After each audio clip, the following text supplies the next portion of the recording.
سيناريوهات تقسيم البلدان العربية جعل من الدويلة العراب الأكبر للتطبيع مع كيان الاحتلال الصهيوني، وباتت صفقة تبادل للمصالح على حساب كرامة الأمة وقضايا تأجيج الصراعات الداخلية، شراء الولاءات وتمويل الانقسامات، خدمة لهوى قوى خارجية أو إقليمية توسعية، فالمصلحة الضيقة على حساب الدماء ومقدرات الشعوب باتت ديدن دويلة الإمارات. فبين دبلوماسية القصور وحروب الظل يبرز الدور الإماراتي المشبوه تجاه الجزائر الذي يحاول عبثا زعزعة استقرار البلاد، فالجزائر التي ترفض الانضمام للمحاور التبعية تشكل خط صمود في مواجهة مشاريع الهيمنة والتفتيت. دولة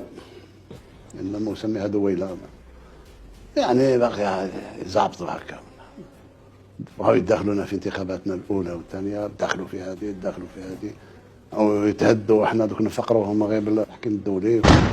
نشر الفوضى في أكثر من ساحة، ليبيا بإطالة أمد الحرب وتعميق الانقسام بدعم الميليشيات والمرتزقة، ولعل القشة التي كشفت الأطماع وسياسة التمزيق ما حدث في اليمن من خلال فوضى التوسع بدعم التشكيلات المسلحة وتحويل الصراع إلى مشروع نفوذ إقليمي دائم. تفرق تسد، باتت طعنات في الجسم العربي، فالاستثمار في الانقسام بالصومال جعل من الإمارات تتوغل عبر علاقاتها مع حكومات ما يسمى أرض الصومال وتمهد الطريق للكيان الصهيوني.